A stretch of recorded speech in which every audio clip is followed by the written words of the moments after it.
3 seasons in, and The Bear has continued to prove itself as one of the best made productions on TV. It looks and sounds fantastic, has one of the best ensemble casts you're ever gonna find, and just feels very different to a lot of TV in 2024. This show is intense, emotional, raw, and generally pretty funny. But you know, good things can't last forever. The latest installment, Season 3, has proved to be pretty divisive. I don't think there's anyone saying it's bad because it's still so far from that, but as of The Bear stan, I've got to admit that I left The Bear Part 3 not really feeling all that much, or at least not as much as I'd like. There is a lot to love about this bad boy, and I want to shine some light on that, but I also want to break down why I don't think it worked for me in a few places. That's what I'm here for. Side note, if you ever find yourself stuck in a freezer or stressed out because you left the Uber Eats pre-order on, I recommend subscribing to my channel. It'll distract you from the horrors going on around you, and we can have a chat about film and TV. I just love it so much, and I hope you do too. So click that subscribe button. I'll start cooking up some good content, pun intended, and we can all get on with our day. On to the review. The Bear Part 3 is all about legacy, a through line presented in some pretty on-the-nose dialogue and showcased in flashing bright lights by the title of Episode 7. You guessed it, it's called Legacy, but it's reflected much more subtly in the series finale, where Olivia Colman has a bit of a last supper for her restaurant. She essentially tells Carmy she ain't all that worried about her legacy and wants to have a bit of fun back in her life.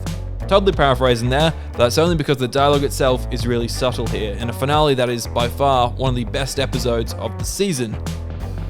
But I feel like it came a little late.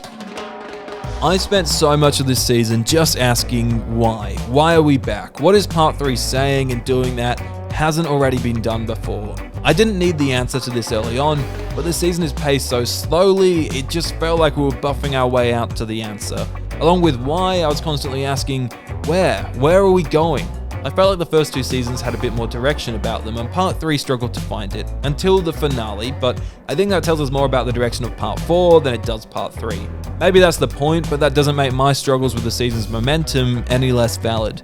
Buffing out the season came with some good wins. There are some awesome bottle episodes in here. I really liked Episode 1, it gave us questions and answers and intrigue. It was just a really unique opener. I liked Episode 2. It was a bit of a we're back and this is where we're at kind of episode.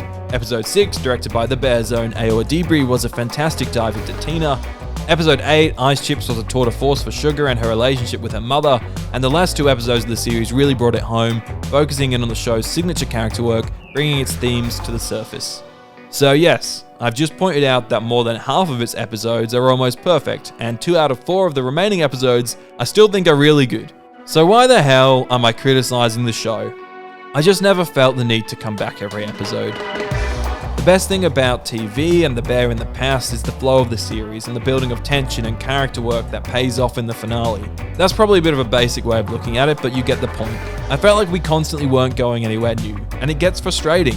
You've got an absolute banger of a bottle episode, and then you get a little bit of a messier, scrambled egg of an episode. These episodes consistently felt like we were treading on familiar ground. From episode 2 or 3, I could tell you where this series arc was going, and I don't think we made any real progress there until the last couple of episodes. It felt like we were just treading water in the ocean, and every now and then we find a little message in a bottle that's filled with a bloody awesome story in there, and then we throw it over our shoulder and keep treading water until we get to the big finale. So let's bring it back to Legacy and why, despite my frustrations, the through line as an idea really does work. Carmy is worried about his legacy, about creating something so special and leaving his mark. The most depressingly poetic part about this is that currently he is leaving a mark, just not a good one. In the finale's last act, Sydney has a panic attack, the culmination of a season's worth of pressure put upon her by Carmy. The juxtaposition of the mark he wanted to leave alongside the mark he has left is confronting. But there's still hope for Carmy, just as there's still hope for the Bear too. Part 1 and 2 were so perfect, and I think it just hurts me that we're not at those heights right now. We're close, but we're not as good as the masterpieces that were Part 1 and 2. But Part 3's ending gives me a lot of hope for Part 4. It sets up a story that I'm really intrigued to know the answer to, and that's a great feeling, because I didn't have that at all this season.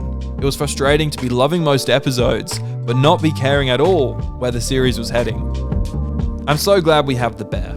It's brave, it's different, it's coming out every June for Christ's sake. No big series is annual anymore, and I miss that. Streamers underestimate the power of yearly series, but that's a conversation for another time. I'm just so glad The Bear is doing its thing. I'm not a bear hater, I'm a bear lover. I still love this season, but just not as much as the previous two. And even more annoyingly, it probably has some of the best episodes of the show in it. Anyways, what did you think of The Bear Part 3? Let's have a chat about it in the comments. Maybe you saw something that I didn't. Make sure you subscribe, and I look forward to talking more about The Bear when Part 4 drops. I think they shot these two series back to back, which explains why this sort of feels like a Part 1. Have a great week, gang.